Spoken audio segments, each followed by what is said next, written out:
All right, all right, all right. Good evening, everyone. We are back for another open court discussion live in the Counselor's Corner. I am your host, David Lorenzo Glover, aka the Controversial Counselor. Joining me is my co host, the Big Bad Wolf, Herb Lewis. Oh,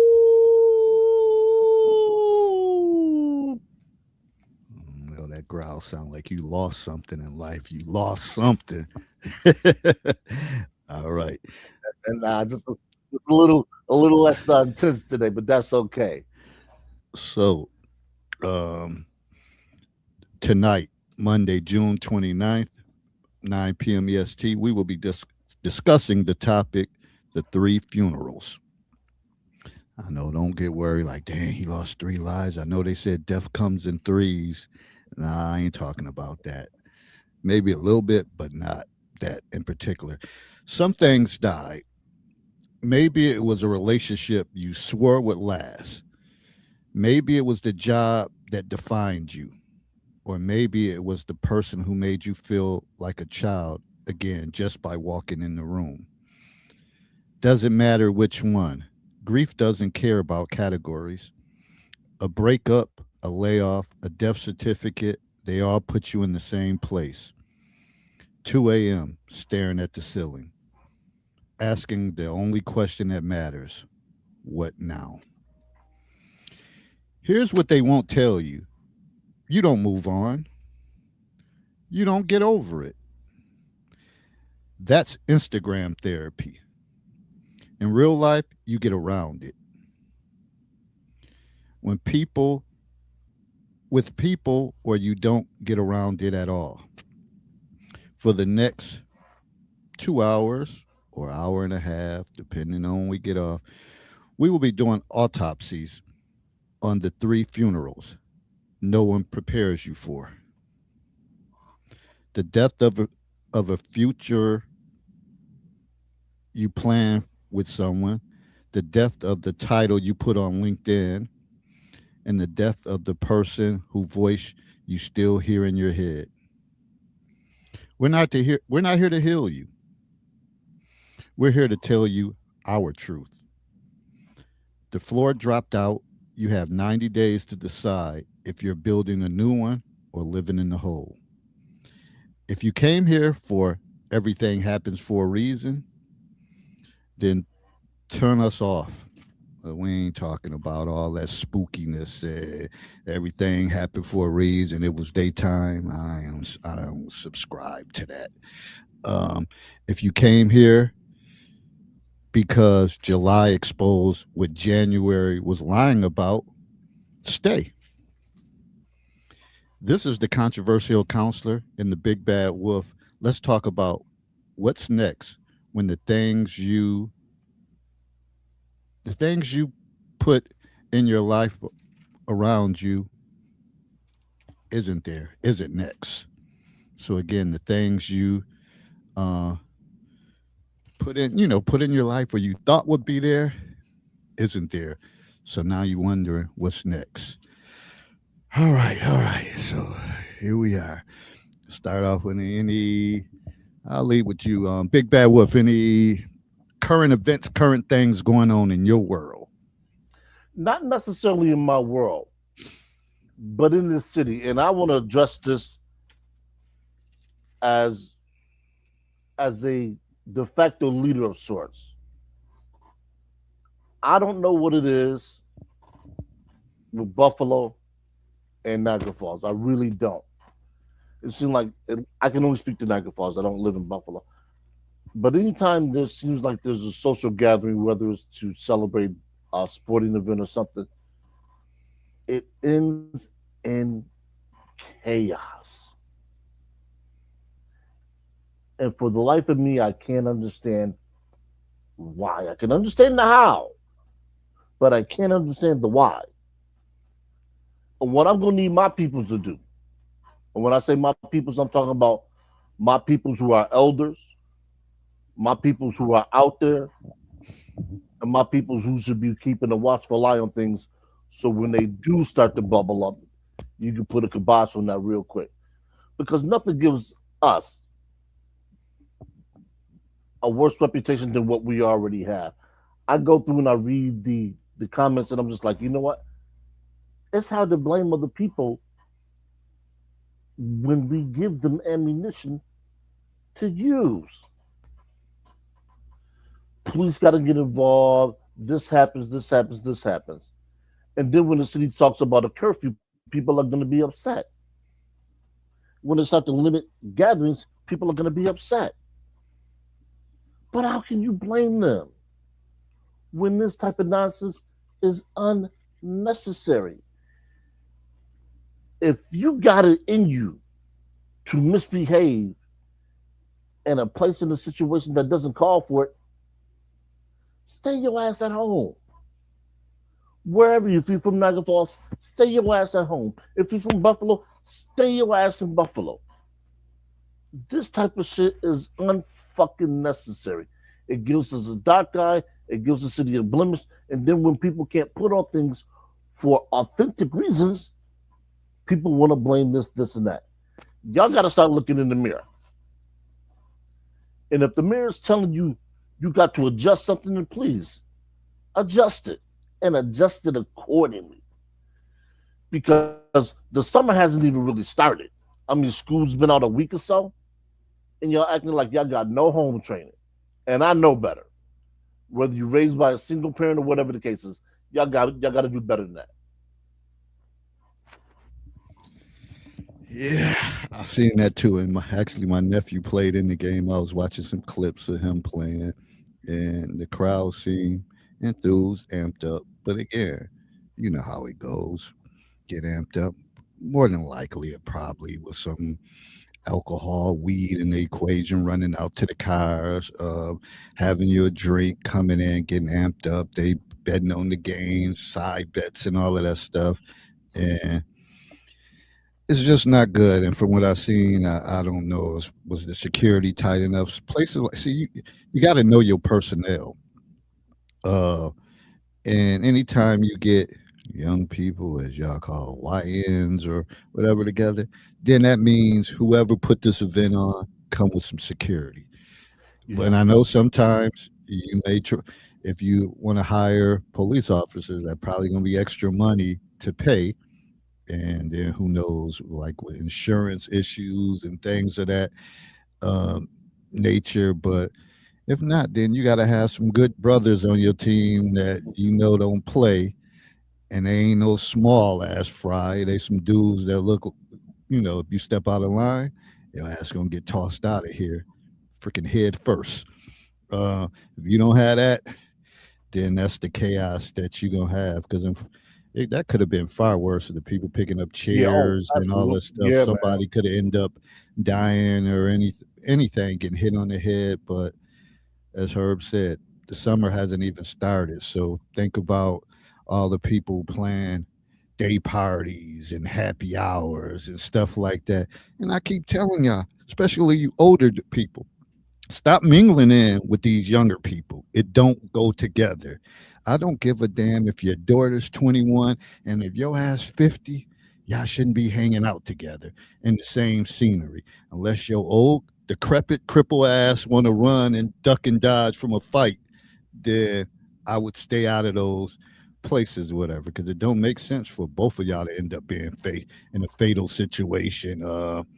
Well, let me take that back. No one should, but somebody got to be around for the other people if you all caught up in the same atmosphere. So just be mindful of people, places who throw events, what the crowd's gonna be like, the reputation of the place before you step your ass in there, because it may be your last event, especially if these people quick to go to their cars and come back and shooting up, and they ain't aiming for no particular, they just shooting up, and nobody wants to hear that, and especially Niagara Falls and Buffalo, too small for that. And I've seen some of the comments, some of the people like, oh, if you're from Niagara Falls, you come over to Buffalo, shit, you can kind of you're gonna get done up on site. That's a scary feeling to have, to not be able to cross the Grand Island Bridge, go over there, and then somebody identify you. Oh, that's the motherfucker with the braids. Oh, he got the light eye. Oh, yeah, that's him. And then it could end up being a mistaken identity, or you with someone and they have no idea what's going on. Right. And hey, we got to do better, and we got to make better choices. And for some people, some places ain't for you, especially if you don't want to have to survive in chaos. And it reminds me because back when I was running with my AAU program, we was talking about holding events, and for people who are unaware of a weekend tournament and how much of an economic impact that can have to your local area, you're talking anywhere from, depending on how many teams you get, how big your venue is. Because I've been to some weekend events where there's over 100 teams. Now you talk about an entrance fee of $100 per team, 10,000. Then you talk about lodging for those respective teams, and then food. You talk about a $200,000-300,000 weekend. I mean that may not sound like much to a lot of people, but you think about the people who work at those businesses, who profit from that. That's money that's being taken directly out of their, or that's money that doesn't even get to their pockets. And in a city like Niagara Falls, a $200,000 injection for those people working at, that's a couple weeks that they don't have to worry about keeping lights on, getting money for gas, just simple things. But because we got knee-jerk people here with knee-jerk mindsets, and then the slightest thing it sets them off, it's like the potential for the 4th of July exists every time there's an event. And I'm gonna tell you what that does. It stresses your local police force. Now, it's not that Niagara Falls is that big to have our police force deal with a special situation and then have to deal with the rest of the stuff that comes on board. Then you have to call your sheriffs. Then the border patrol gets called in. Trust me, you don't want to put your law enforcement agencies under that kind of stress. It's like you being a single mother of 2 kids. Oh, jeez. 2 kids, and then somebody wants to drop off 2 more kids, and you got to worry about feeding them when you're barely feeding your own. Come on, people. We got to do better. Honestly, enough's enough.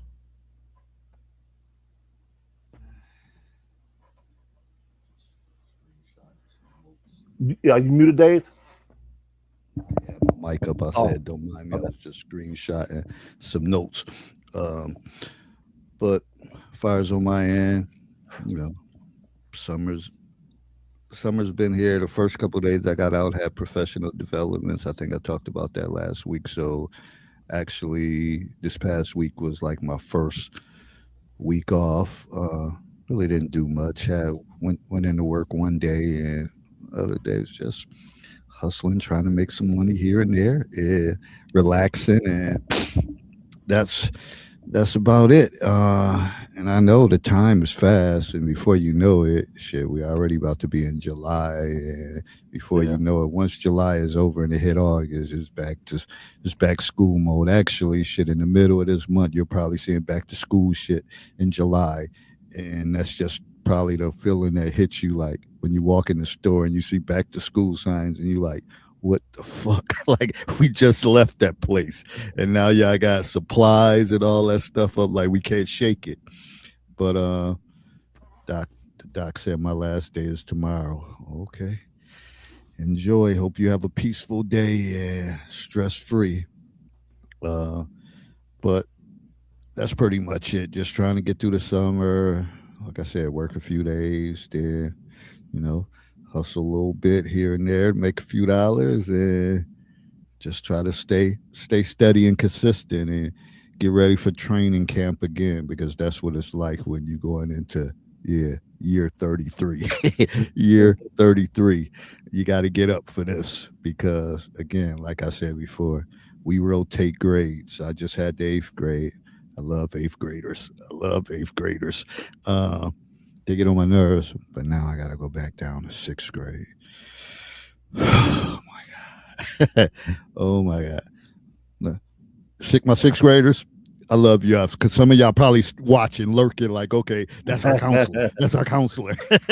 He's not too happy about us coming, but it's just we got to get to know each other, and that's always the hard part. Once you get to know them and you start calling them by names, and you get to see who the serious players is, or the drama people and the good kids, then you be able to come up with a plan. So I just gotta recharge myself and get back up for that. She said, "You should be ready for retirement." You already know. You already know. And that's part of the conversation tonight when we talk about three funerals and you talk about, a loss of a relationship, loss of a job or career, or, maybe having to relocate, leaving a job or a state to work in, just losing a significant loved one.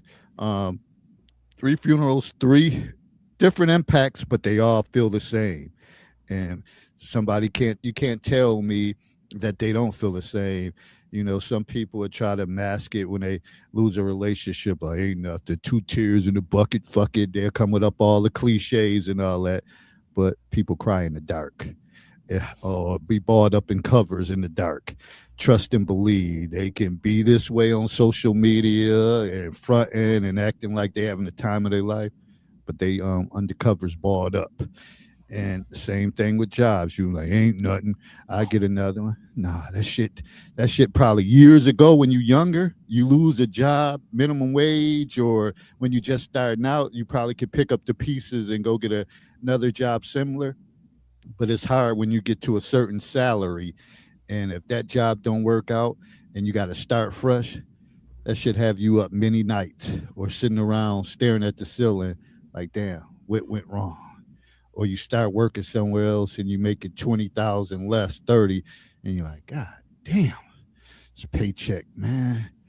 It's painful. And then, of course, when you lose a loved one that's a valuable member to your family, and that has you going. And like I said before, this ain't about Instagram therapy, like, oh, you'll be fine, sorry for your loss, they're in a better place and all that stuff. That shit don't help at the time, and we don't never really get through it.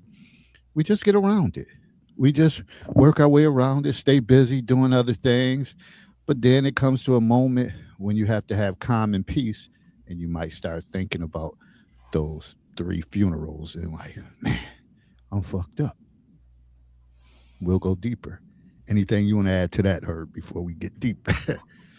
You know what? We don't realize this. Our first death comes earlier than we realize. We're just so euphoric about it that we don't think about it until about a month or two later when your pattern stands, and I'll get into that when we start.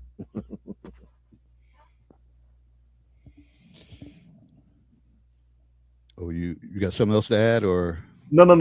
okay, Just a all little right. tidbit, a little teaser. So, relationship wise, we all lost some people, and some people was more impactful. The hurt might have been more painful, and it's one of those things that when you know that person, when you know you maybe didn't give your best, and you lost someone that say, "Damn, I let a good one go. I let a good one go," and now you back out in the dating pool, as y'all say. The dating pool got piss in it and all types of other debris. Now you thinking like, shit, there ain't nothing out here. So now you have, memories of that person, and you know, I always say the best thing to do is you probably have to recharge yourself. May have to get off social media. You may have to unfortunately unfriend or them or whatever, and kind of cleanse yourself from them. Because if you find yourself going on their page and you're still running to them at certain events and all that stuff, all that do is you never get over it. All that do is just bring up feelings and upset you, and you sitting there like, wow. Now some of y'all, yeah, I know my yeah, I know my take on it. I don't do friend zone. So some of y'all may be in that position like, well, I'd rather be a friend than anything. So at least, and you're still hoping for that glimmer of hope that they give you that second chance again, and long as you can stay friends. But the ride for that could be like walking on eggshells, and again, being miserable or worried about, damn, are they with somebody else? Or, and you know, some of your friends just ain't real friends when it comes to situations when you're hurt like that. They can't wait to tell you, yo, guess what? I just seen old girl. She was out at the bar with such and such. You don't need to tell that person that. And Yeah. I'm talking about for friends. You don't need, you don't have to do that. Don't do that to somebody. And you know they care about that person. You ain't shit when you do that. I'm the type, if I know it's gonna hurt that person, I'm just like, I ain't see it. I ain't, don't even ask me or whatever. I just want you to get right and get back to yourself. But some of y'all can't wait to tell, and almost like you getting personal entertainment off of somebody you supposedly care about, them hurting inside. That's what people do who quick to bring bad news to others, and they make it seem like they're loyal to you, but really they probably didn't share it with 4 or 5 other people. Guess what? Such and such, her dude was out with this person or vice versa. So you got to find a way when you say what's next to figure out how to cleanse yourself to rebound and move forward. And that's a whole process, but I'm just talking about the early stages or when you start thinking about what next. Like, what did I do? Damn, I fucked up. How do I get back? You may not get back, but Yep. it's just something, just throwing that out there, and I'm gonna add more pieces to it. And I'll pass it on to the big bad wolf. Yeah, I find myself in a situation without disclosing too much about the other individual. We had a groovy kind of thing. We did everything together. And she's moving in a different direction. Congratulations to her and the patrol. I hope everything works out for you. I'm not gonna say no names if doubtful that individual's watching, but you already know where I stand with you in regards to us. But it's tough, man. I find myself because I get the memories that come up in the Facebook algorithm, and I'm like, damn. Okay, I'm trying to detox myself from it. So could you stop showing me this shit? I understand, but damn, and it's funny. I ask myself, would I have rather not had um this time that I spent with this individual, or would I rather see this? And I'm saying, you know what? I'd rather see the memories, even though it's kind of like getting poked with a sharp needle, and there's no medicine in there. There's nothing to be gained from it. I'll still go through it because at least it affirms that I'm capable of sharing myself with somebody to that capacity that I can build those kind of memories. Because we have people out here who, let's face it, they're incapable of carrying on a relationship to that point to where after things dissolve, that somebody would want to remain around them. Somebody would want to have a correspondence with them, and somebody would want to remain in contact with them. We see it all the time. Oh no, I can't stand her. She's a this and that, or he was this and that. And we ask ourselves, how do we end up filled with so much animosity, so much dread about another person that we don't want to see him, We don't want to hear them. We don't wish nothing but angst and turmoil. And you say, damn. It reminds me of the beginning of the movie To Wedding Crashers, where they're just at each other, at each other, at each other. And it says there's gotta be some time that you guys had some good moments to share. And if you can't find that, then you know what? It's gonna be like ripping a band-aid off a wound anytime you get with somebody and you get to the point where you share intimacies with each other, whether that's physical, emotional, or whatever the case is. And that happens a lot, and even though the situation is terrible, when it ends, it's even worse because now these individuals have nothing to hold on to. They have nobody to talk to. The structure has been just completely disrupted. So as opposed to getting up and sending that good morning text or calling to hear that other person's voice, you don't get that solace anymore. So when you see them, it's you're so full of rye and vinegar that you don't care if something bad happens to them. You're not gonna pick up the phone and say, "Hey, look, I just heard that this happened to you. I'm just checking." You're not doing any of that. Yeah. Then I always talk about sometimes you got a Machiavelli. And it reminds me of the scene, how I just said, sometimes friends can't wait to share bad news. Mhm. Reminds me of the scene I always saw like the best man, the final chapter, when Harper Stewart, when Robin and his daughter left to move to Ghana. And he had this big old house. And, they say he always did things selfish for his needs, but now he had this big old house that he was alone with when they drove off to the airport. So he pretty much went in the house, cried, laid across the bed, upset. But then his boys came through, like real homeboys. Mhm. L Boogie came through. They ain't really say nothing to him. Just gave him the head nod, knocked on the door.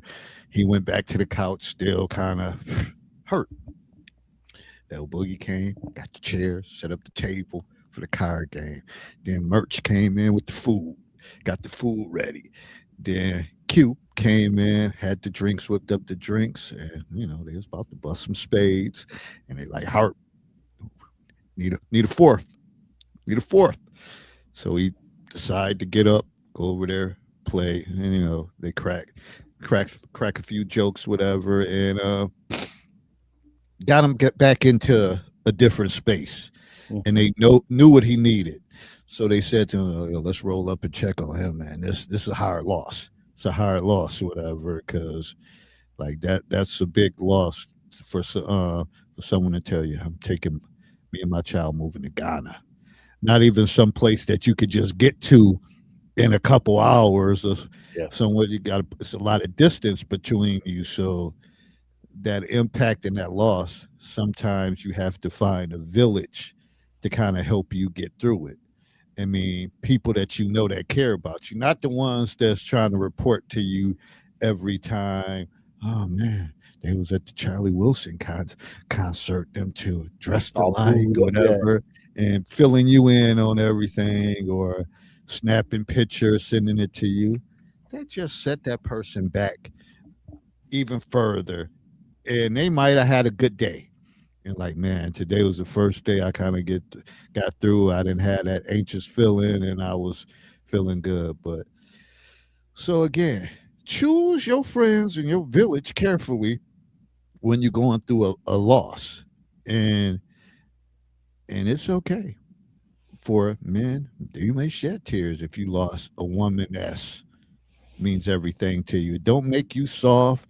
If somebody's saying, "Oh man, build the bridge, fuck that shit," you acting like a bitch ass and all that stuff. Man, the hell with them, whatever, because they don't know the impact or what that person meant to you. So you gotta feel how you want to feel. There's no such thing as wrong feelings. It's what you do with those feelings that Yeah. count. So you can feel what you want to feel. If you stay in the house and cry for 2 weeks straight, and you ain't bothering nobody, then do what you got to do to get better. Yeah, it's the acknowledgement of those feelings, and I think a lot of men, regardless of the situation, we tend to suppress some things just for the simple fact that we don't want to emote like that. And I'll be the first to tell you, there's some situations that I sit back and think on, man, and I'm just like, yo, it's tragic, and it still hurts to this day. But I'm better able to manage the downside, if you will, the side that not everybody gets to see. There's like on my screensaver, I got the picture of pause and sit to my left, and the first cat I have ever had to bury on my screensaver. And I get that melancholy feeling every time I go out to my garage. I got a big old fern that's going where I buried two of my cats, and I remember, and I'm gonna share. I'll give you guys some insight. I remember for like 2 weeks straight, I would go out there and I would just talk to the cat as if the cat was still there, and I'm talking to God. Now, I'm not a religious person, and I would be thankful, for the time I had and the cat's not suffering. I know David talks about the cat being in a different place. Well, the cat is in a different place. Physically, the cat's not suffering anymore. But I've done that, and I think about I'm gonna have to do that a couple more times because I have a couple more animals. But that's something I've already resolved in me that I'm gonna have to go through. Now, that's the problem with a lot of people in a lot of situations is we don't really think like that until we've actually been through that situation. We say, okay, you know what? I'm going to have to endure this a couple more times. I'm going to have to endure the possibility of burying somebody that I'm not looking forward to. They say it's always tough for a parent to bury their child. And I think that's probably the worst thing on the planet. I've had a couple friends who've had to do that, and I couldn't go to the funeral. As much as I wanted to support my man, I couldn't go because I could not imagine having to do that. I mean, that's not that natural progression of life. But I mentioned something when we came in about the first thing that everybody, regardless of where you live at, male, female, that we all go through as our first death is graduating high school. Now, it may not seem like it because, like I said, we're so euphoric about the graduation. We made it. We ain't got to go to school anymore. When September rolls around, if you're not in college and you're not working, you say, damn, what am I going to do with my life now? I don't have to get up at 6 o'clock in the morning. I don't have to do this. I don't have anybody after me to do homework. What do I do? And there's a door that opens to everyone. You got all this opportunity before you, and yet we don't know what to do with it because you're too fixated on the fact that you spent the last 12 years being regimented, being instructed, being guided. Now it's up to you. And you want to pick up the phone and call your friends and see what they're doing. But if you if you had those kind of friends, they'll say, "Hey, look, I'm away on campus. Campus, we're here. I'm going to university of such and such. Oh, I joined the service. I'm overseas in Japan. I just got out of boot camp 2 weeks ago." And you say, "Damn, everybody else has moved on with life except me. Here I am, standing here, sitting here, and I don't know what to do." I mean, I talk about that, with the fact that I didn't go to college my first year. I sat out, but I was working. So I always had something to fall back on. And on the weekends, I was like, you know what? Let me go ahead and take my behind on up to school and see what's going on, see what it's like. So I was fortunate to have a bridge there. There's a lot of people that don't have these bridges, and some people they never really recover from them to the point where they become functional adults. They bounce from here to there. They might get hooked into chemical dependency or alcohol because they don't have anything to do. And sometimes these people were the smarter people in the graduating class, but because they always had things planned out for them, and now nobody's planning things out for them. They say, "Well, damn, what now?" And it's always the "what now" that gets us because we had no plan, we had no thoughts, we had nothing. Doc said, I didn't go to my brother's funeral. It was too much like seeing our father in a casket. And some of those things, you don't want to rehash those memories, You and you know, just can't do it. And I know people say, oh, they'll look at it as, you should have been there. It's a respect thing, but you know yourself. So you know how that could set you back and the trajectory it could take you on. So sometimes you may just have to bow out on certain occasions. It just may not be for you. Yeah. So no judgment on this end. I want to go back to what you said about graduation because I think about those times. I said I took my bereavement time, which was very necessary. Indeed, I can imagine. And when I think of my graduation, I was slated to go to NAG University, into the NAG University Opportunity Program. I was pissed because shit, I think we had to start that Monday right after the 4th. So I only had like a week off. It was time to get back at it. But I had and I've shared this before. The day of my graduation, I'm walking up and it was held at NAG University. A couple of the girls in my class like, David, did you hear? And I'm like, hear what? And there's like, our class valedictorian. There's like, Billy Shrubsaw killed his mother. And I'm like, what? So it wasn't that euphoric feeling. It was a feeling of sadness or concern. And I kept, even when it's calling out names, just kept watching the door, even though he had got arrested and all of that stuff. But I kept envisioning him coming in with like a trench coat and I don't know, spraying up the spot. I was just like shocked, like, how did this happen? He wasn't even there to do a speech or whatever the case is. He took his mother out, and there was history behind that. And I grew up playing little league football with him. He always had a little temperament on the football field, but I guess he was like a genius. And his mother, she was he had older parents, and they were always on his case. I don't know. I think maybe his father might have passed, but his mother, she was on his yeah, I case. think that's what it was. Yeah, So I think he stayed after rehearsal, hung out with his girlfriend, and didn't come right home. She must have went in on him. Just went in. He lost it. that rocked the school. Yeah. The thing Beat about her that down. was, yeah, that not only rocked your class, that rocked the school because nobody was accustomed to anything like that. It was just like the reverberations were like, okay, wait a minute, whoa, what the hell happened to my man to just launch him into orbit like that? Because I mean, in terms of our high school, LaSalle, we always not to exclude Niagara Falls High School, but the city always produced some very smart kids. And for a kid to take that turn, we just thought it was it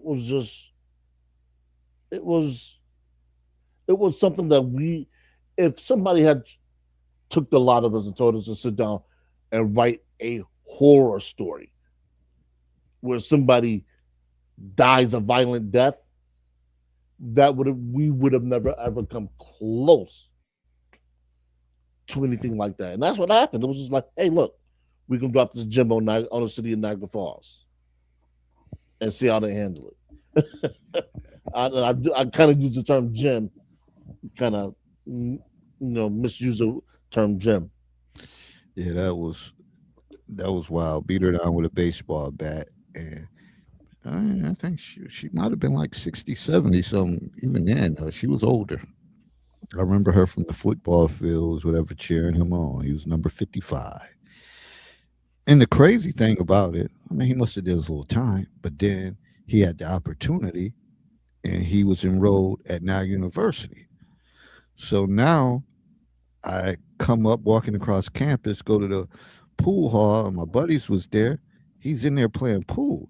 Now I get this feeling again, like, yo, Yeah. like, and he's like, hey, David. And I'm like, yo, I never seen nobody face to face my age that killed somebody. And now he's at college. He's up at the college I'm at, and I'm like, yo, that freaked me out, whatever. But he went on, and I'm very surprised they didn't have a Lifetime movie about his whole story, whatever, because he Yeah. went on. It was a Lifetime story. And I'm just gonna give you a summarization of it from what I remember. He changed his name. He moved to Canada. He changed his name to Eeyore Thor, and he told them he was from the Ukraine. And when he had to do his ID, he didn't have no ID. He lost his parents in a car accident, and so he ended up changing his name. But what ended up happening is he ended up like sexually assaulting a couple women over there. And then when they got fingerprints and all that, they like, yo, this is William Shrubsaw from Niagara Falls. And so I think that's how he ended up getting detained or maybe brought back. And I haven't heard anything after that. But I guess he sexually assaulted, he was a genius type, had these girls. They was allured by him, his story, how he, went on to do different things. Because he was slated to go to university for Chicago for law, to be a lawyer. And so he was mentally with it, sharp, bright, and all that stuff. But socially, again, when I process things, I think like he always had a little temper. Always was like a little angry dude about something. Like in practice, like, yo, dude, why you throwing your helmet and shit around? Whatever. He was one of those type of players, but he ended up, like I said, changing his name, sexually assaulting a couple women, and that's how they ended up caught on because he had went and changed his whole identity and had moved to Canada. So that was just wild. So and I'm connecting all this together, like, so some things even like far as graduation, because one of my boys, yeah, I'm not gonna mention his name, but he didn't graduate on purpose. He failed because he didn't want to be a part of the graduation because he had lost his mother at an early age, and he said it reminded him of things coming to an end. He was Mm. like, so he didn't want to be a part of that because it means the end. Like, far as even he was thinking, like, far as all of us going in different directions and losing people. So he failed on purpose, and I was pissed. I'm like, dude, how you fail these classes? How you? And he like, but he failed on purpose because I know those teachers have passed him because he was charismatic, funny, or whatever the case is. So he would have got through. And I was like, you could ask me for help, whatever, because I wanted him to be a part of that. And he didn't get through, but he didn't, after a while he told me like, yo, I failed this shit on purpose, right? And I'm like, why? And he was like, because I didn't, I equated it to the death of my mother, and I don't want to be a part of no ceremony that means the end. So now I process, you think about it, like, I get it. So you never know the loss or certain situations on what they mean for people. So just you can't automatically assume that certain things or certain events mean this when other people it may mean something else. So you just never know. And that's the power of listening and KYP, knowing your personnel and knowing what people go through, and you may understand on why they react to certain situations. Let me Yep. read this comment. Yeah. Go ahead. Doc, she said I took the bus to graduation because my mom was fussing at me, and I got on the bus. Hindsight, I know was nervous about me going into the world, especially understanding her trauma living in the South. Wow. Get on the bus to go to graduation. Yes. But that shows your resilience because many kids at that age, if they ain't have a ride or they wouldn't ride with family, then they would have said, shit, I ain't going. Or probably wouldn't have made it. And that just shows you like not every situation always is the perfect situation. Sometimes people make it to graduation and they catch buses or they walk or whatever the I did, case is. yeah, Just never know. I did, but I was hell the from my house to where the ceremony took place. Actually, you know what? I live 2 blocks, block and a half, 2 blocks from where I live to where my high school's graduation was. So, yeah, I walked, but to that, a lot of people, and Daphne falls under this. Doctor McNabb falls under this. We have to be cognizant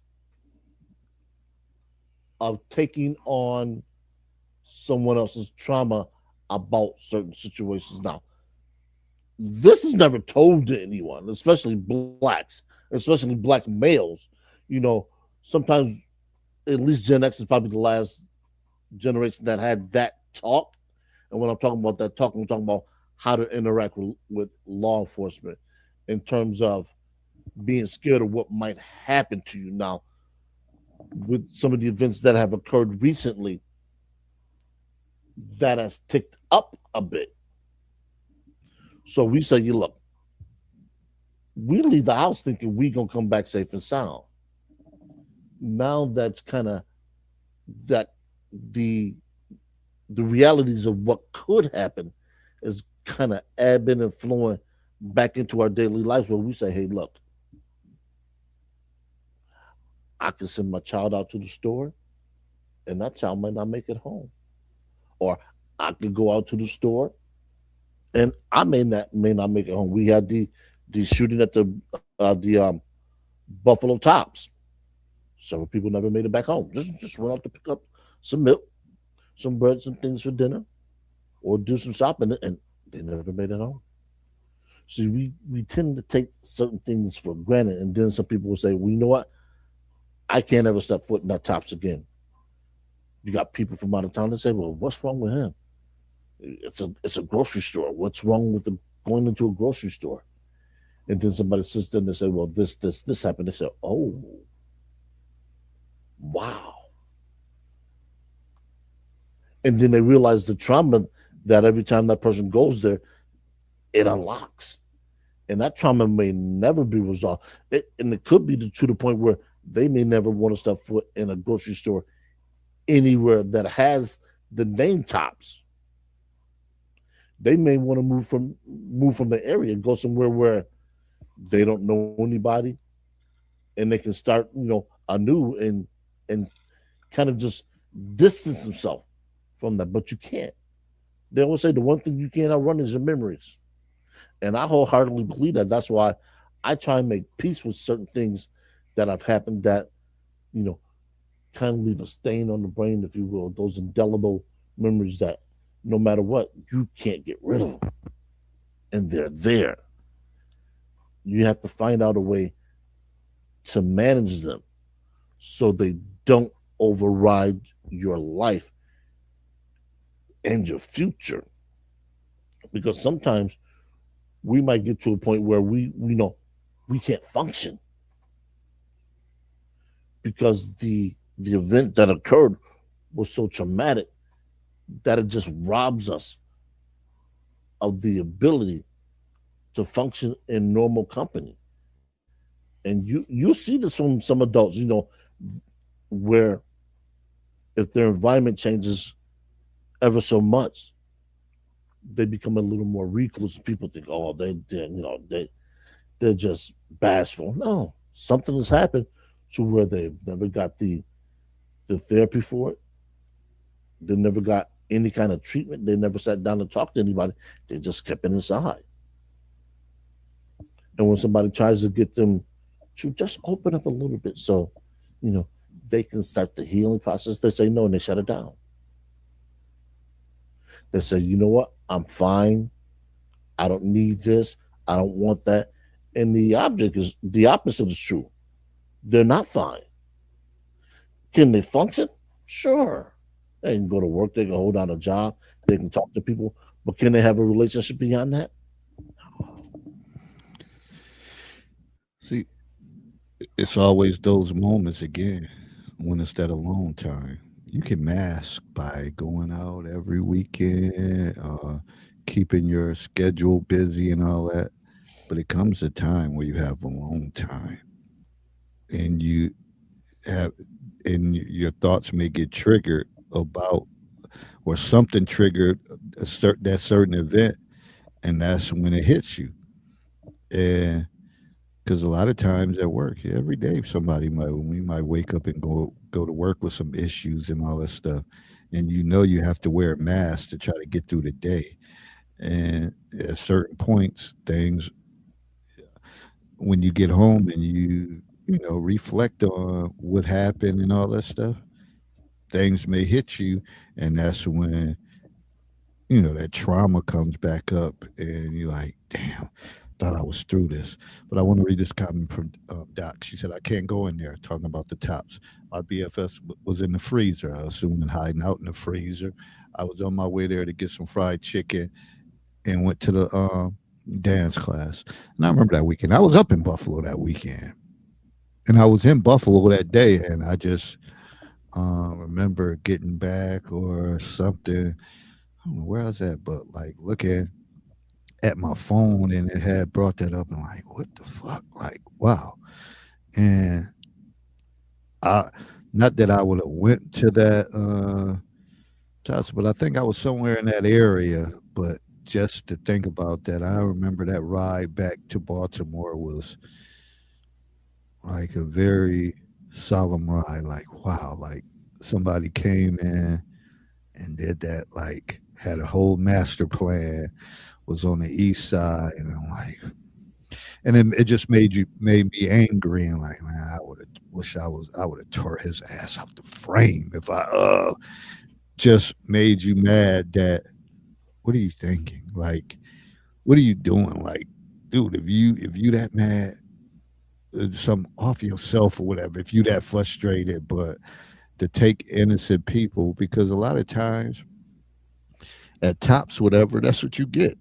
Like when my grandfather was living, he went to Tops like 2, 3 times a day just to be going, Mhm. just to be going, because that was a part of his social outings. That if you go into Tops, you're gonna run into people you haven't seen on a regular basis, and you're gonna talk and you're gonna catch up. And some older people, that's what they like to do. Like, okay, they go at a certain time because they probably gonna run into some people every Saturday morning, shopping, picking up items, and it's socialization for older people.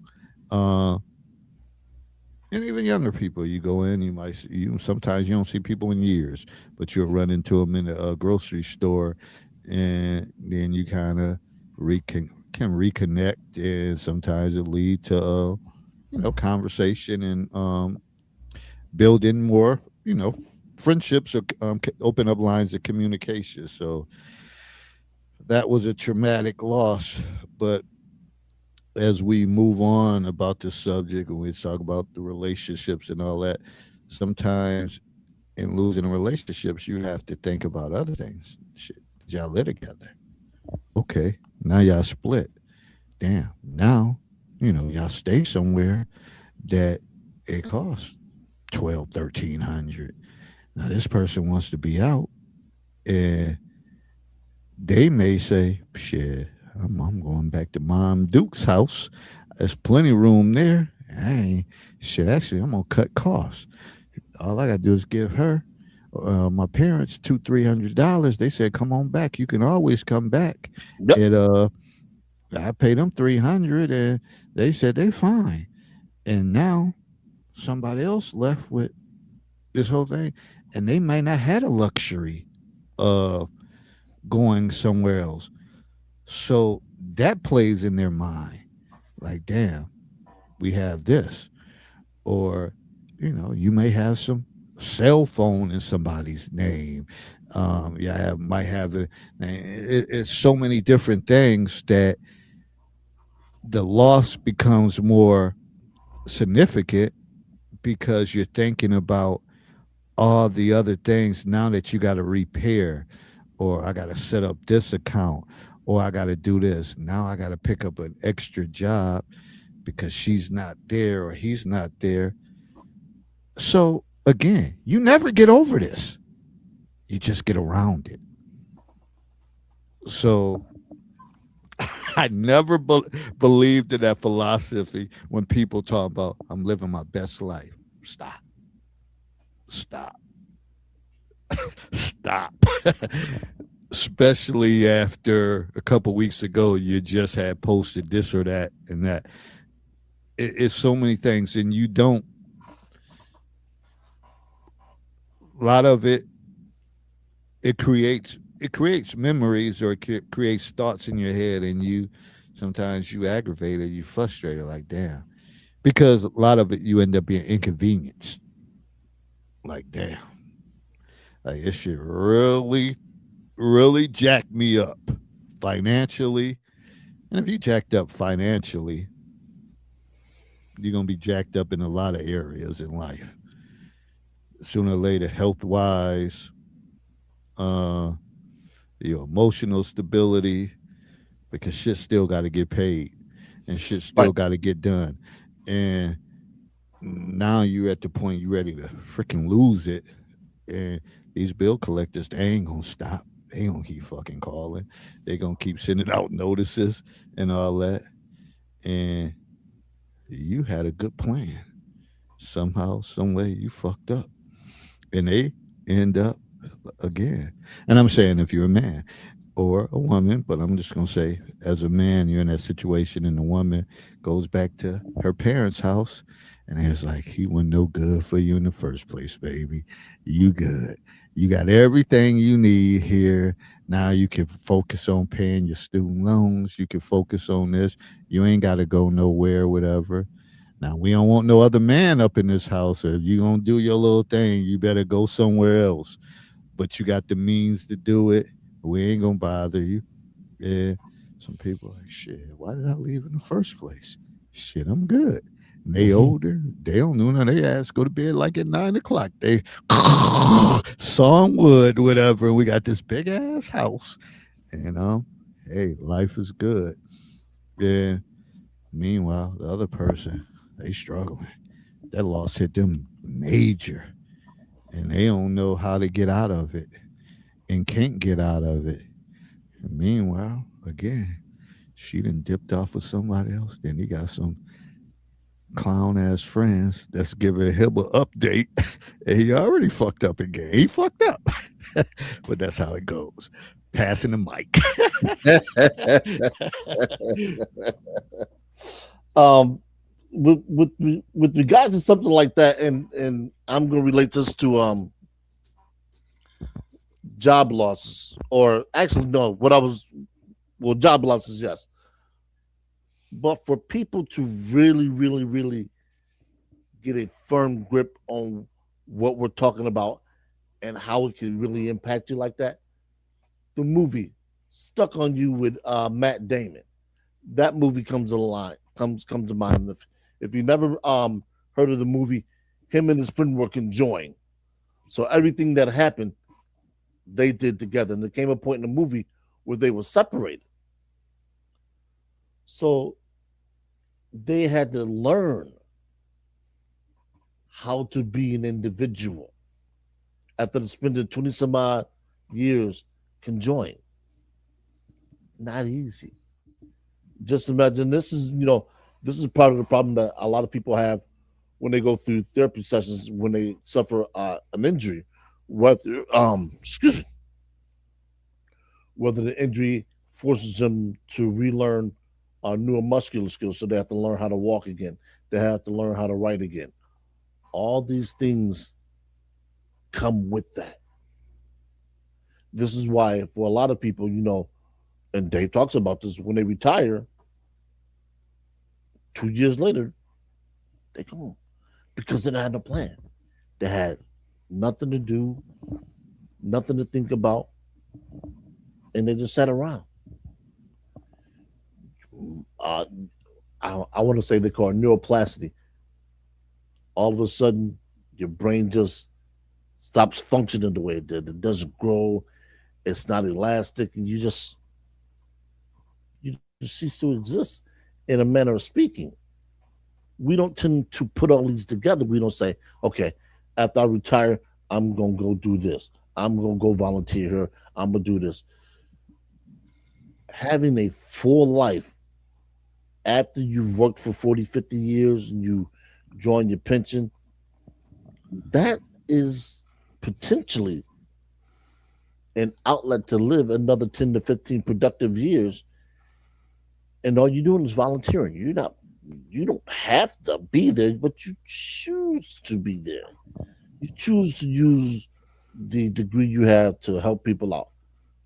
Not because you're necessarily a benevolent person, not because you necessarily want to see people succeed. It's because you want to keep living. You want to be busy.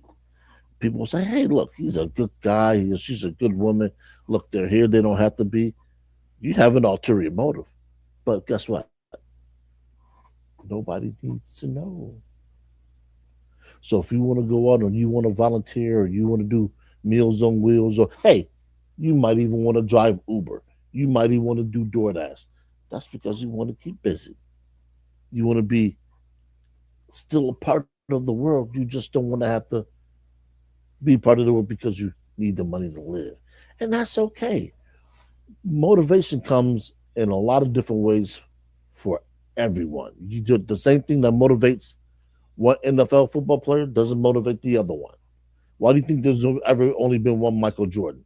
Nobody had the motivation he did. That's why the slightest little thing he took that appeared to be a slight to him, it motivated him because he needed it.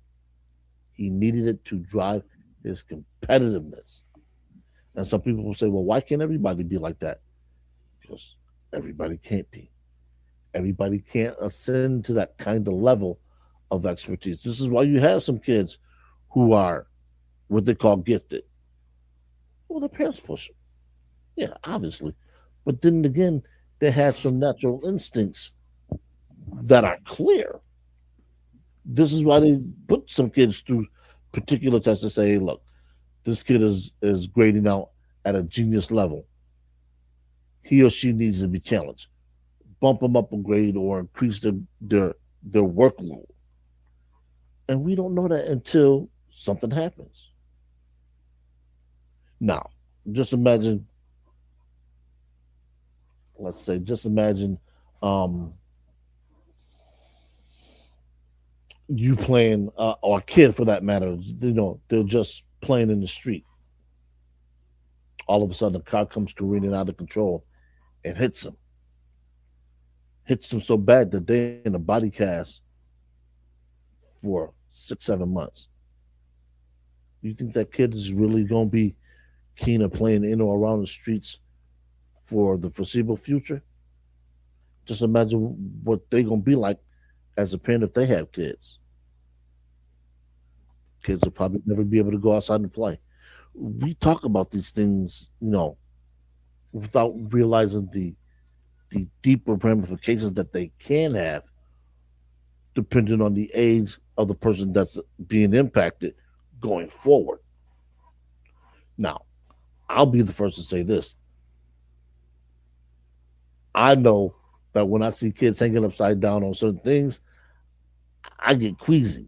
Why? Because when I was about 6 or 7 years old, I was trying to do what my brother did, fell off the rails, put a knot in my head, man, and had to get like 11 stitches. I remember having a bald spot back there till I was about 20 something before it closed. Now, you can't get me to hang upside down on anything because that's my first thought. And I shiver and I quake and I go back to me sitting in the ER with the cloth stuck in my head, man, looking like a cheetah. Let me find out, Herb, that you was thinking about hanging on some fucking chandeliers or something, whatever. No, you remember old Center Court how they used to have the brick I garbage know. bins? Yeah, I know. Like how. Oh, Yeah. I see, and I get that feeling now, just like, oh man, my mother, my mama screaming and yelling. Oh, boy. God. Yeah, so me doing things, hanging upside down. Yeah, nah, I'm putting the kibosh on that in a hurry. And people go, damn, what's wrong with you? Nah, just I can't just no. And my brother was laughing at me. Look at you. Put a hole in your head, man. It's crazy, but I mean, we all get those things like just imagine, if you will, a baseball player. And that's why they have my admiration and respect, because you standing in the batter's box and somebody throwing a ball at the velocity that they do, and you almost get hit or you do get hit, and you're back in there sometime later. I'm just like, man, I don't think I could do it. Mm-mm. Yeah, it's a lot. So when we go back and we talk about the three funerals and we talk about loss of jobs, careers, I mean, it's a lot of us who had golden opportunities and certain jobs that might have not even been your fault. It might have just been people you worked with that shit. Some people could sabotage you on the job. Sometimes your buttons get pushed. Uh, Sometimes you may just feel like, hell, I'm not getting to just do at this job. So when I think about retirement and all that stuff, yeah, when the doc said, I know you're already thinking about retirement. Well, I know I would have, if I would have been still in New York State, I would have been doing other endeavors, but I left and I lost years because of that. And I would have been retired in New York State. So sometimes you don't forget, you don't get over it when when it came to this time and I went and met with the state of Maryland and they're like, oh, this and that, oh, those years, whatever, you can buy back those years, but it may cost you this or that. And you're like, what the fuck? Why ain't this shit just unified? But then once you get into further conversations and you got pensions and they like, you didn't contribute to the state of Maryland for these years, and but you can buy back, and if you got $8,000 to $10,000, whatever that you want to put in, and I'm like, this shit is just a hustle. Then you go back to the thoughts like, I should have never had to fucking leave here. I should have never had to come here. I should have been hired. I mean, I was working in the Niagara Falls School District, and I started off once I got when I was working at Bryan and Stratton College, and then I went and got my master's in counseling education, and then I got a PSA, a pupil service assistant position. It was like a position that can lead. A lot of times, people go that path to become a counselor, and I chose that path. But meanwhile, I was still, working at Bryan and Stratton, doing part-time advisement, also teaching critical thinking. So the me leaving Bryan and Stratton full time to come there, my income, actually, I was still making out, and maybe even better because of Bryan and Stratton. But again, I had people hating. People in payroll was like, well, David comes here, his check is higher part time than some of us full time. That's not your fucking concern. Yeah. But they were mad about that. And it's crazy that the shit that people do. So they wanted to rain on that parade. And then he's working for the public school system. and they automatically assumed that I was just getting paid big time money, which I wasn't. But they messed up that program. So um, when I uh, when I came to the Niagara Falls School District, I took the PSA position. I worked there for a year. Now the principal at the school I was at, she was like, "Okay, we want you to be the counselor." Wanted to promote me. She submitted my name like, "We wanted you to be the counselor." Well, politics played a factor in that, Mm, as so far as that. I didn't get the counselor position at that school, and then went to the job fair and was like a free agent in the draft and had districts like, hey, we want to interview you. Come here. Actually, I got a couple offers. Like they want, and some of the places I was like, hell no, I ain't going there. That wanted me to like Auburn County or somewhere. And when I rode by there, it was like cornfields and all that shit. Then Ithaca and all that. I'm like, no, thank you. And in Baltimore County, they just kept they were sending emails and all that. And it was a good feeling. It felt like you felt like a free agent, like getting an email like, come on down for the weekend. You could visit your family, your brothers, because they were even bringing the personal connection because they Yeah, knew, they may, yeah. they knew I had brothers down there. You could visit your brothers. You come down here. I had 2 interviews set up. So by the time I came that weekend, because mind you, my brothers had been living there, but I never had been there to visit them and never had been to Baltimore. So I decided to go down there, and I got offered 2 jobs right then and there. Then the income had doubled, so that's how, and I ended up taking one of them. But that's how I got roped in. But I always say to myself when I sit back and think about it, as a 56-year-old man, I should have never had to fucking leave. I should have never had to freaking leave because I already told y'all the story about the Rochester Greece School District that I had like 5 interviews, and they told me they didn't have, there was not one single black male counselor in their school district, and they're the 8th biggest school district in New York State, and they didn't have one black male counselor, and they were afraid to hire me. Which the woman, she was a black woman I was interviewing, because she said that they're gonna say you only hired him because he's a black male. I said, well, you know what you could tell them? Put their fucking resume on the table against mine, and then they'll get the answers. Oh, I can do like so. She didn't want to pull the plug.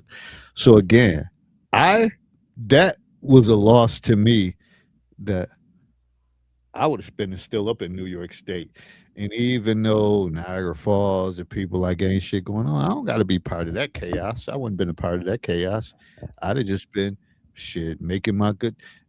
I always say if I made what I made here in Baltimore and Niagara Falls, shit, I'll be somewhere out in the cut just chilling and be gone every weekend, Yeah, vacation people don't realize somewhere. that, man. And that's where that loss was tremendous for me because now as you get into your later 50s, you're like, what the fuck I gotta do this shit for 2 3 more years just to meet this standard when I could have been doing something I wanted to do and be retired. So loss is different for certain people. Am I, man, once I get around kids and all that stuff, I'm good. But in my adult thoughts, like, man, I could have been done with this shit. I put in my time, and I don't give a fuck what nobody else got to say. Again, like I said, heading into year 33, 33. So if somebody got something to question or say about that, they can kiss my ass again in Macy's window on Black Friday because I put in the work. I have put in the work.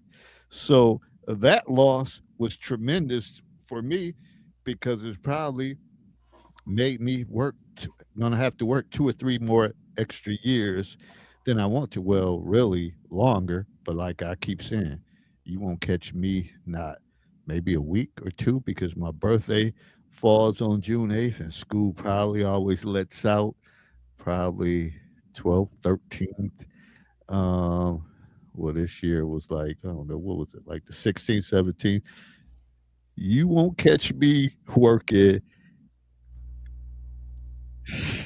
more than 15, no, more than 10 days over when I turn 60 and nobody's school. And nobody's school. So my birthday, June 8th, by the 18th, I'm done. I'm fucking done at 60, whatever. And I don't care. And I'm going to stick to it. And, I talk to people, oh, David, you can work. You might as well stay to 62. Nope. Nope. And nope. I will, in those years before that happens, I will figure out a way and I will have whatever my plans is. I will have that up and running and generated and I'll be fine. Nope. You won't catch me working. No, not past June 18th when I turn 60 and nobody fucking school. Now I go there for some consulting work and all that. To come up there and they're like, oh, we could bring this guy in here, this and that. I'll do that. But you won't catch me in nobody's office or being on no fucking lunch duty or morning duty or after school duty. You won't catch David Lorenzo Glover doing that.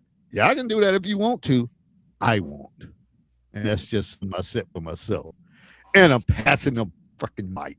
And it's funny you say that because a lot of people after going through a situation like that, a lot of people will find it difficult to give unbiased advice to somebody who might be looking to follow in their footsteps. I know I have some people, they're interested in working at the casino. I say, look, this is a fantastic place to work at. Paid breaks, competitive wages, at least in the department that I was in, which was security. I said, I don't let how I was terminated impact the advice I give. But some people do. They say, you know what, man? F them people, man. They did me dirty. I didn't got nothing good to say about them, et cetera, et cetera, et cetera.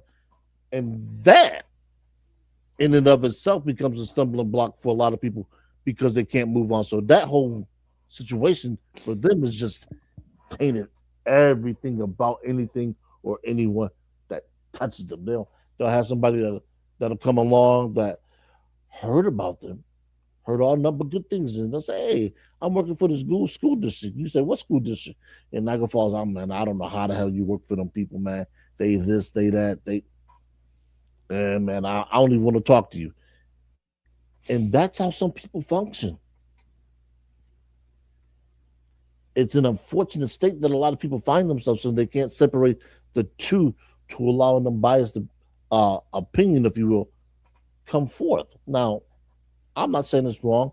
I'm not saying it's right. I understand that it exists, and we see this all the time in sports. People get traded from an organization, and then they'll turn around and they'll say nothing but bad things about a particular organization that nobody has ever heard before. Is it true? Or is it just true for that particular franchise? Matter of fact, I'm going to interject this into the discussion. For those of you who are unaware, O.J. Simpson's name will not be in the Ring of Honor in the new Bills Stadium. Now, saw that. Now, as a football fan, as a pure football fan, it's virtually impossible to write about the history of the Buffalo Bills without including O.J. Simpson. Now, from what I understand about any sports, any honor given to a player for any sport, it was only to cover what that person did while they were playing for that franchise. That's crazy.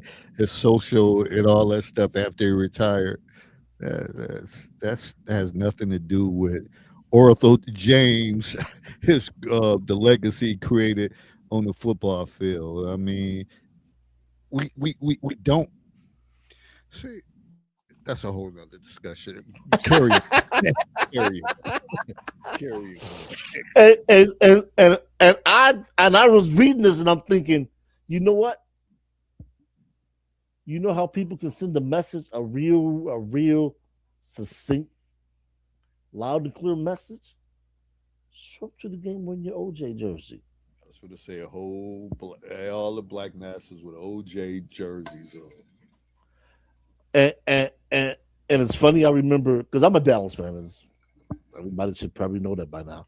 But guess what I have in my closet? Not one, but two Orthol James Simpson jerseys. I got a black one and a white one.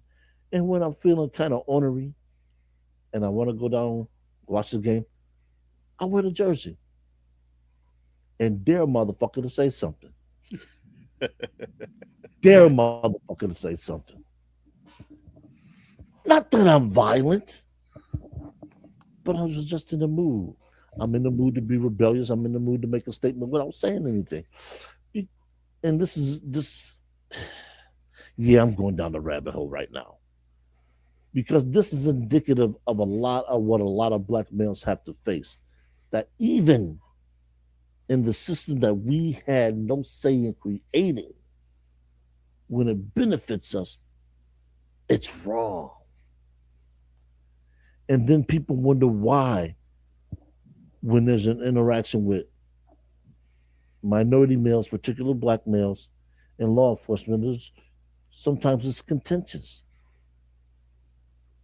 Well, we don't see what y'all do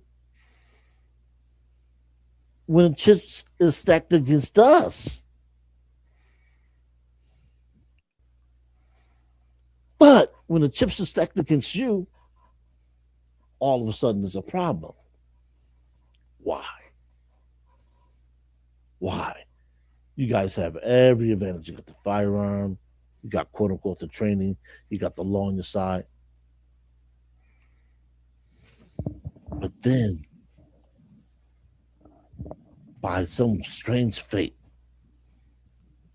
Jupiter, Saturn, Uranus, Mars, and the sun align, it's a problem. They're guilty. Well, you know how many motherfuckers were guilty of lynching black men and they skated? Ain't nobody said shit then. They said, well, good for them uppity Negroes. Maybe they'll learn their place. Well, where exactly is that place? Somebody let me know. Somebody put it in the chat. I'm gonna come back and see this, watch it again. Somebody, where's that place that black men can go and be free from harassment in this country and not have to worry about anything? See, this is the trauma that we don't talk about. This is the death that we don't talk about. Why? Because it never dies. We step out the door, we lock our door, we go to work. We worry about shit then. Even though we ain't did shit wrong. We go in the store,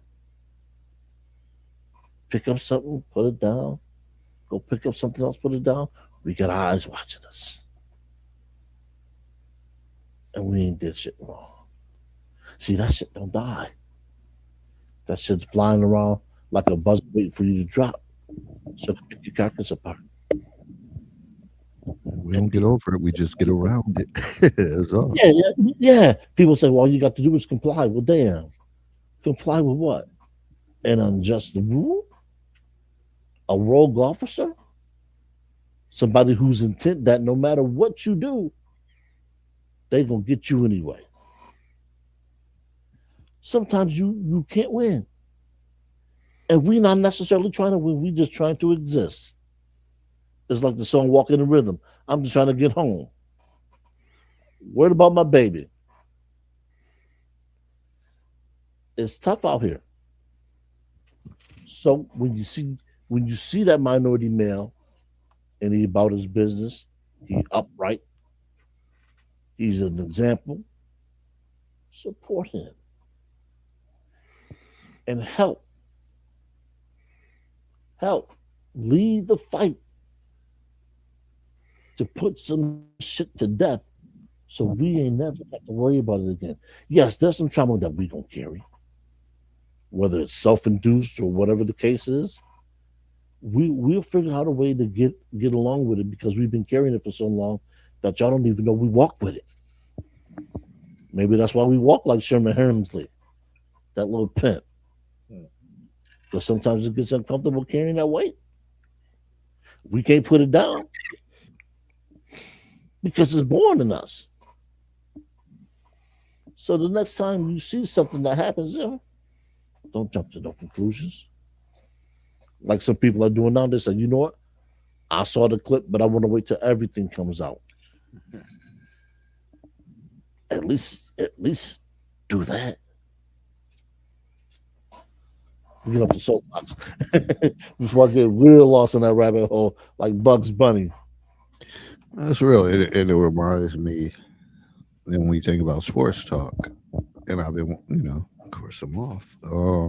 So I get up and I have the opportunity to watch First Take and get up and the whole Jason Tatum and Jalen Brown thing that the Celtics is gun ho on putting him up for trade offers, and you have to think like, damn, he did everything he needed. He carried this team and all that. I'm starting to think it may be because the complexion of the skin color in Boston. To say that, I'm starting to, and I know Jalen Brown is a very bright, intelligent, and boisterous individual that speaks up for um, pro-black stuff, whatever.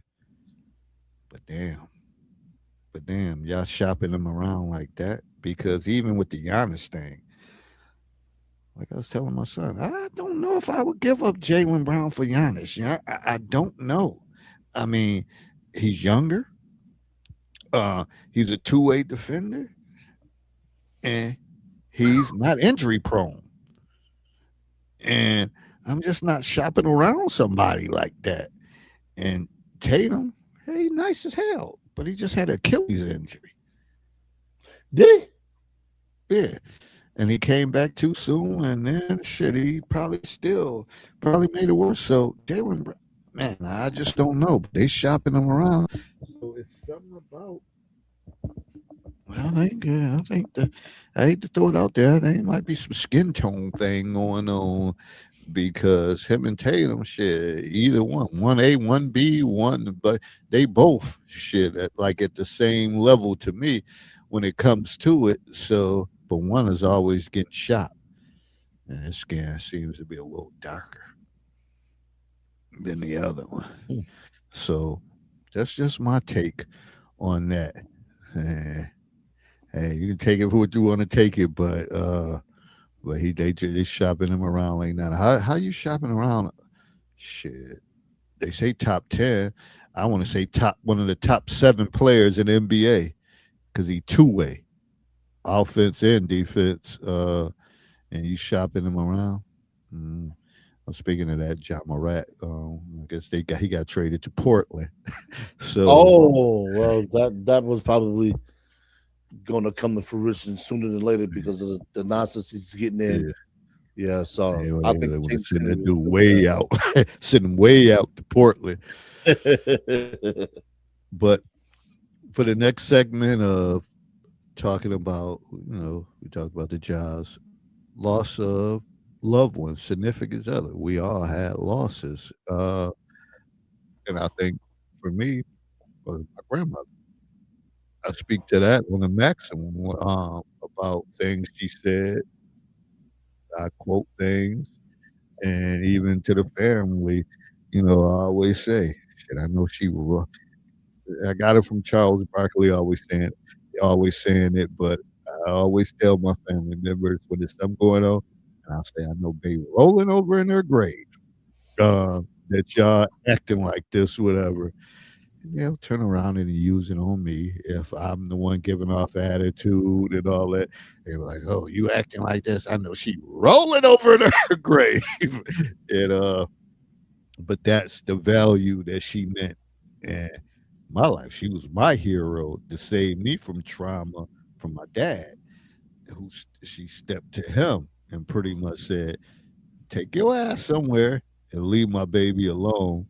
And the quote will you go one way, you go the other way.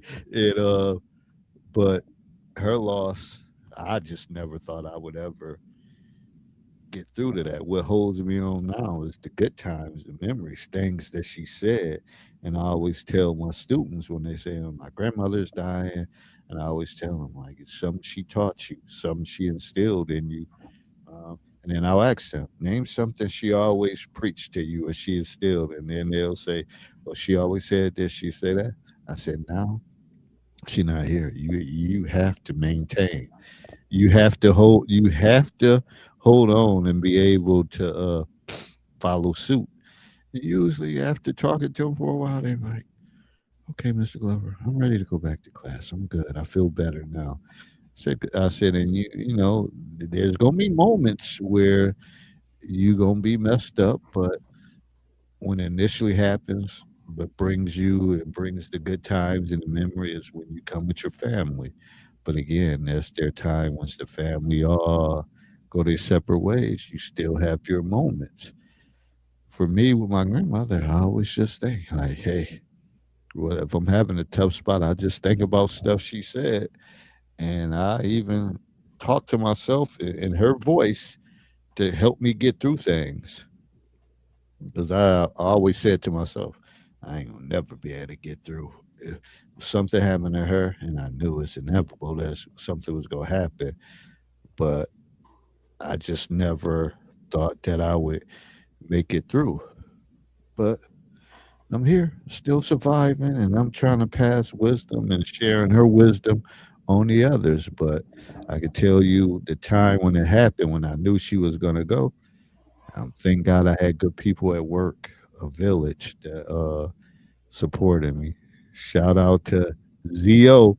I brought you up last week on the show, the one who helped me cross the street when I came to Baltimore County. She was there when my grandmother, when I got the word that she probably wasn't going to live through the day. And I ended up going to work, and she was there to console me and be there for me at work because I was like, I'm not going to sit at home and look at my clock and like tick tock, tick tock, and find out. But it did happen that like later on that night, she ended up uh, passing. But I ended up going to work, and I pretty much was at work with my door shut and all that stuff. But I just didn't want to be at home. But again, it takes people around you to support you. The ironic thing is, I had ended up breaking down, crying in my office. And the counselor at the time, the department chair, when she saw me crying, I guess as a big black man, she ended up running out the office, running, and had to go get the our secretary who came in, who kind of knew, like, touch control, rub my back, whatever, like it's gonna be okay, brother, and all that. But the one that was trained trained in that area, Guy, y'all, I don't know what's going on, but I don't want to be a part of it. mind you, she was up of a different color, ended up running out, and had to go get her. So sometimes it's not about the knowledge, the education. It's about Yeah. what's in people's hearts and what they understand. KYP, know your personnel, and it got me through. But I never thought I would get through that. And it's always, and I always say right now, I said, "Ma, if they was living right now, y'all want to this shit that's going on right now would never be happening." And somebody has to pick up the torch and families to take place of them because we're, the older generation dying off. And you have to have somebody that's going to stand stern. That's why it's important for the younger people to get together to have to establish those leaders in the family. And all too often it doesn't happen, whatever. I've been trying to pass the torch to my sister and all that. She's doing a good job of getting us together and all that. And she surely will cuss us all out and put us in our place, whatever. But you got to have somebody to pick up the slack, because those losses is they're hard, and some people never rebound from them. Passing the mic. There's two movies that I'm going to reference that really deal directly with that aspect. One, of course, is Crooklyn, and if you've seen Crooklyn, then you probably know what I'm talking about. The other, more recently, is Soul Food. Danny Glover, a whole host of as far as I'm concerned, fantastic actors and actresses. I think Monique was in there as well, and both of them touch on that. They touch on the passing of either a mother. Well, actually, both were mothers. Um, at least in with Soul Food, they were trying to put together the Christmas dinner, and they were having a problem tracking down the recipe. I think it was for a cake or something of that nature. And I think and David and I often talk about Sunday dinner. That's no longer going on in any homes, and I think that's where the bridging of the gap comes for generations because you sit there and you discuss things over a nice hearty meal. Matter of fact, I don't know how many of us black people actually cook like that anymore. The greens, the macaroni and cheese, whether it's the baked macaroni and cheese, the macaroni and cheese, um, the ham, the turkey, the spread. Like you can come through there and excuse me, you don't know if it's Christmas Day or if it's just a day. Because it seems like Christmas and maybe Thanksgiving is the only time we actually get that kind of a meal, unless you order it out to a place that makes that kind of stuff. We don't get it. It's not there, and the only time it seems to appear is when somebody passes on. And I'm not here to tell any family what they should do. I don't have quote unquote my family per se. I have my siblings, but we'll get the matter of fact. This coming July 4th, my brother's gonna put something together. But me, I'm so busy working that I find myself ordering out more often than I got a kitchen full of stuff, the trash from places that I've ordered out from. But I do realize that I'm only impacting myself. I'm not impacting my wife or mother of my children or any children. If I did it, I'd probably do things a lot differently because I think that's important to have that succession of life, if you will. This is why family reunions are always a good thing. And if your family is big enough and you don't have them, I would suggest that hey, take the helm, start reaching out, start planning stuff for 3 years from now, and say, hey, look, we want to be able to do this, this, and this, so all of our cousins can meet, all of our relatives can meet, all of our brothers and sisters, aunts and uncles we can have in one place, and it's for a great occasion. We're not celebrating death; we're celebrating life here. We're celebrating the continuity of life. So if something goes wrong and somebody's got to get out of town and they need a place, it's like, hey, let's call let's call a relative in Arkansas. Let's call one in Iowa, or wherever it is. And You see know, the something- thing, yeah, for the thing for me, like when we have family reunions often, and I know we're having a big one in Alabama this Labor Day weekend. And see, and this is the part that frustrate me when you talk about loss and we talk about careers and things that kind of change that plight. And I'm like, I definitely would want to go back to Alabama. I hadn't been. I used to go every year with my grandparents for the family reunion. Then after a while, when I got older, I'm like, this shit hot as hell. I'm bored. Uh, so I used to enjoy the car ride, stopping, getting the snacks and all of that stuff. But that's a long ride from Niagara Falls. But I haven't been there since I became an adult, and I was like, I would really love to go down there and just to see. And like during the time of Labor Day weekend, because we start school before Labor Day, is it's like always chaos. Like you're just getting into the schoolhouse, and now you got to take extra days off. And I'm like, man, this is what drives me because I want to be able to attend things that I want to attend on my own leisure at my own time to say, hey, I'm down in Alabama for the whole week. And but you got to get to that point. And again, a lot of times in our life, like we had talked about earlier, usually a year or two, if you ain't using your brain and you ain't doing something constructive after retirement, people die.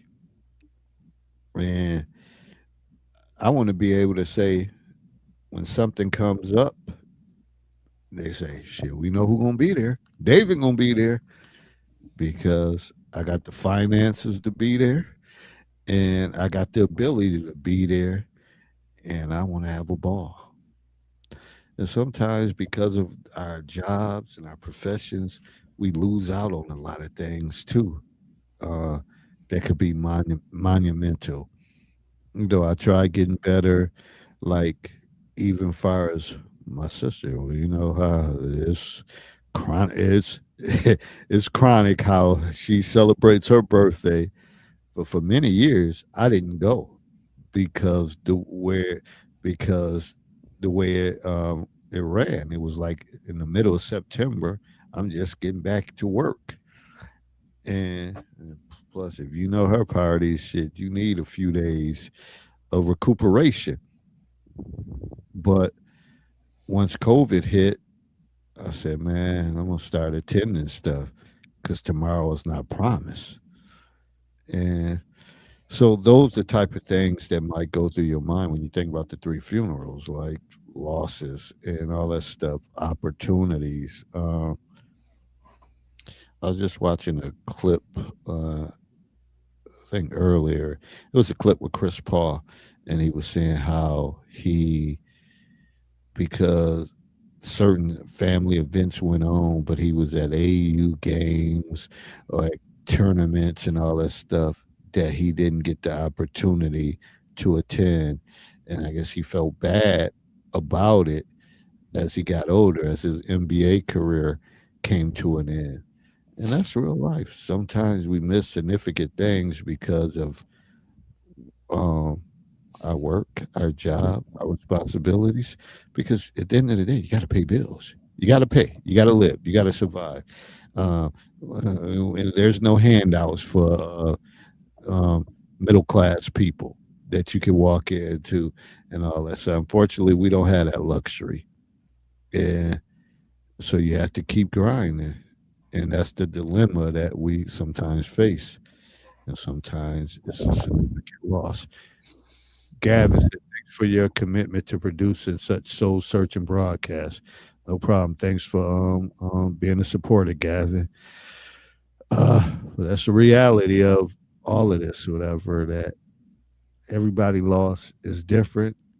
Everybody loss could be significant, but one loss isn't the same as the next person's loss. And when I did my promo, I said my loss may be different from Herb's loss or perspective on this subject matter, but it doesn't devalue any of our thoughts about this. That's why it's important to talk about. Passing the mic. I know for me personally, I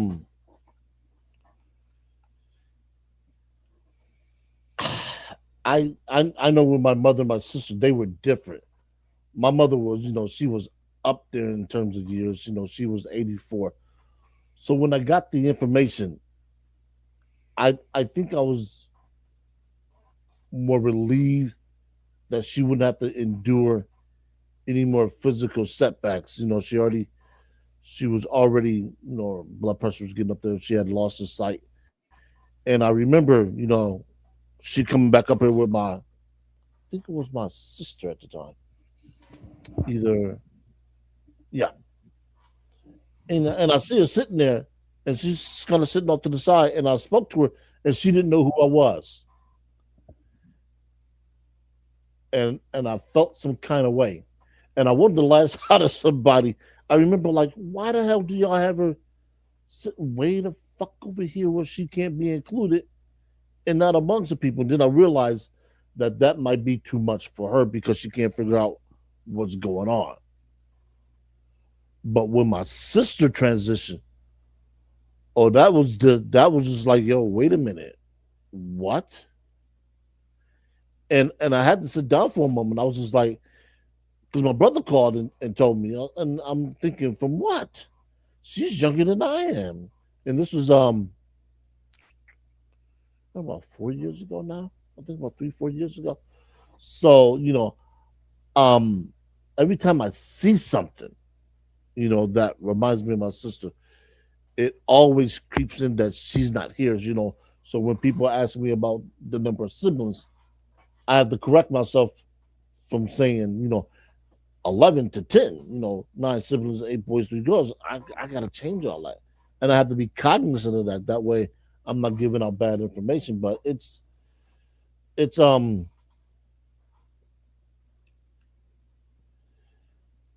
reminds me of how fleeting life is, and never to take anything or anyone for granted, if you will, because um, we're all getting up in ages. My younger brother's the youngest at 50, 52. So we're all marching. Thankfully, we're still marching on. You know, towards those upper years, and hopefully, we all get to see at least 70. Because at that particular point, I have some family members that are in their 90s, and hey,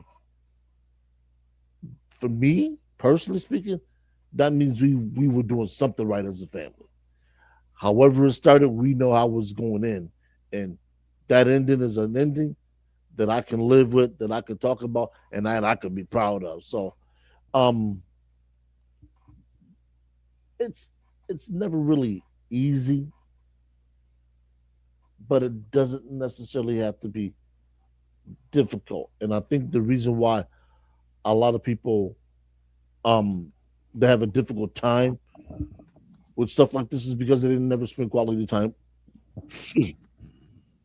with the people.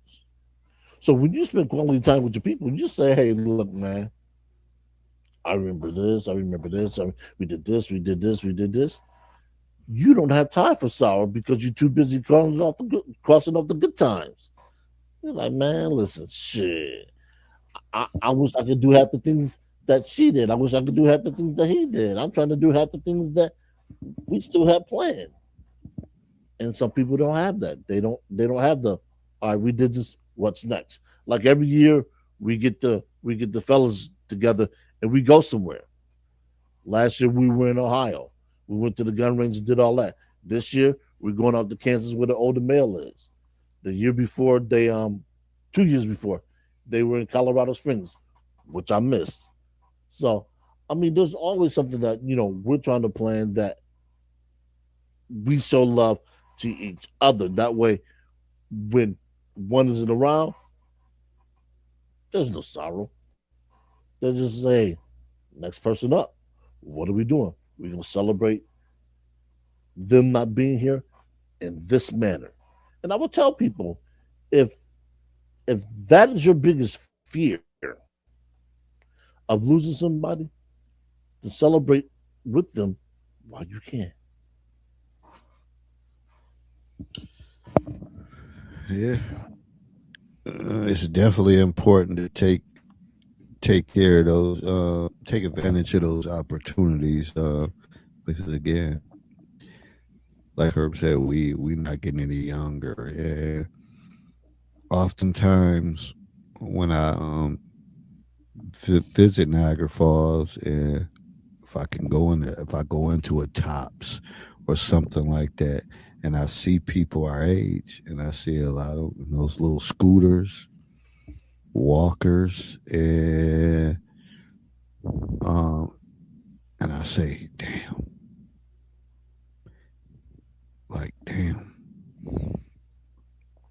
like, it becomes a driving force for me to say, oh, man, you better get back. You better get back to working out, walking, or doing something because it's real. The struggle is real. The loss is real, and I just don't want to be, uh, you know, not to knock any of their situations. I'm sure a lot of it may be due to complications with diabetes and shit like lupus and sickle cell and all these other different diseases. But it's hard to see people that at one point, the last time you saw them until that time, they were walking, able bodied and all that. Now they, like I said, walk or riding around in scooters or walkers, canes, and all that stuff. And it hurts. And you say, man, what's their quality of life? And then for me, I'm a proud individual, whatever. And I say, damn, what would my quality of life be like if I was like that? And it makes you grind more. And nothing, and I always bring this up, nothing stands clear than COVID. When I was at the 300 mark and I went to that big mall in New Jersey, my back was hurting. I was big as an outhouse because I was running out getting my fucking what's it Christine said, like Debbie snacks. I was going out Yeah. getting snacks and shit and all that stuff, just gaining up weight. I went to that mall and I was like, damn, I can't make it through this mall. My fucking back hurt. And I said, I'm about to get one of them scooters. And my son said, if you get one of them things, don't say nothing to me. Don't say, do not say nothing to me. And I said, why? He was like, because you're too young for that. And that's embarrassing. And at the time, shit, I think I had just turned 50. And he was correct. And I did something about it after. I think I ended up losing like damn near 50 pounds, whatever. And I gained some of it back, whatever. And I know it's time. Actually, I got to go to the doctor tomorrow. And that's important too, to follow up with doctors and all that stuff, whatever, and listen to your body and all that stuff, as the great Kobe Bean Bryant said. Uh, and I know more than now, as you get older, you got to listen to your body. Yeah. Got to listen to it. You can't ignore it. Because this week, I had been dealing with like getting headaches. I don't get headaches. So I know that shit is changing and it's aggravating, it's frustrating. But I know that, you have to stay on top. Not that I have total trust in this healthcare thing, because I think a lot of these people is very fucking negligent, whatever, these doctors and dentists, all that shit. I don't know where they came from or what they doing, but they pissing me off. But I'm probably gonna go into my appointment tomorrow not with a happy disposition, but nevertheless, I'm gonna fulfill the commitment to go through it because I know it's necessary, and I want to be around. I want to be around as long as I can with good health and the ability to partake and celebrate with loved ones and family and friends from here on out. And that's why it's important to kind of drive to the point of being in retirement in good health, that you can see all the fruits of your labors after, and like, I ain't got to worry about a thing. You know how you have some of them your OGs in the family who put in the work. They still living good, riding around in back in our days, Cadillacs and all that stuff, and talking shit, laughing and all that stuff. Account is on full, and they lived a good life. And some of them still was about 75, still look like they was 50 something because they had no worries. We have to get to that point, because a lot of times now you think about the ones that should be 70 something that we grew up with, they not around. Yep. They haven't made it to that point. But I know like my grandfather and his people, they had those people that they was just cracking jokes, living their life, having a good time, and seemed like they ain't had nowhere. And I don't know what was in their accounts or whatever the case is, but shit, that's when people they didn't have bank cards and all that. They used to just have a wad of money. Uh, so somehow, some way, we got to get to that point. We got to keep pushing forward, and those losses got to be gains. Passing the mic. I got nothing else to say about that. Shoot. Some people, and keep this in mind. It's never too late to start anything. Some people will worry about the outcome. Worry about the outcome later. Start. Start now. Start yesterday. Start tomorrow. Just start, and you'll find that every step closer you take, or every step you take, puts you closer to wherever it is you want to go. It may not be the end, but it's certainly going to put you closer to your goals. Whether that goal is weight loss, stronger, more money, start. Start, start, start. That's all I got to tell you. Well, gang, 3 funerals, 3 conversations, 3 outcomes. It's all the same. You go through turmoil with each one of them. You go through trauma. You go through resentment, and you ask yourself, what's next? It's entirely up to you. What's next? Your friends, family, and all they could be there to support you.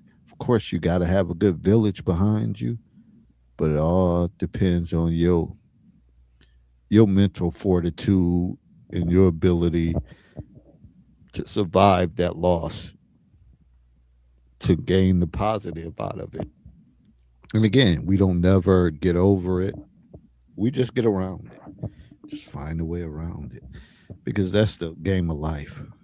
Navigating systems, networking, building, trying to figure out how could I connect with the right people to get here.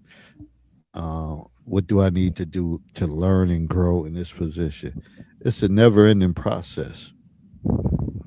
You have to put in the work, and losses lead to wins. So if all your losses lead to more losses and more losses and loss, and you have to look at your own self. So take some. We all gonna take losses, but sometimes you gotta take losses and turn them into wins, and that comes when, like they say, doing shadow work or reflecting. Say, damn, where did I go wrong in this relationship? What do I need to do different this time? Maybe I shouldn't work as much. Maybe I should have established date nights or pay more attention.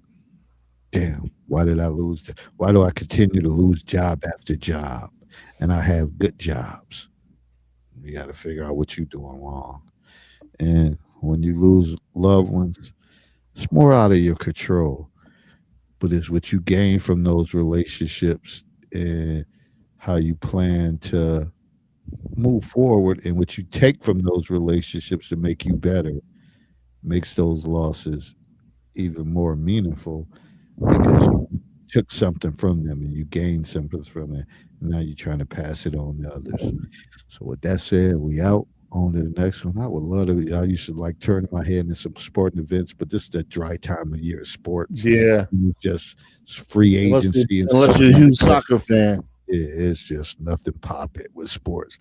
So this is a time I'm really feeling the loss, and I'm really feeling depressed without sport. Nah, I'm just joking, but it is a time for sports people that you can watch ESPN, follow storylines and all that stuff, but it's not the same. But with that said, we out on to the next one. We got a big, for what is it, our 250th birthday. We've been around longer than 250 years, but y'all can celebrate how y'all want to celebrate it. Enjoy, be careful, Don't let those gunshots believe it's fireworks and all that stuff. Be safe in the environments you at, cookouts and all that stuff, or community cookouts. Be leery of those type of things, whatever, because you just never know who's pulling up on those events. Just stay safe, be productive, and I guess live to see another day. Because if Yep. that happens, then it creates maybe another day and another day and another day. But with that said, I'm out. We on to the next one. See y'all next time. Peace.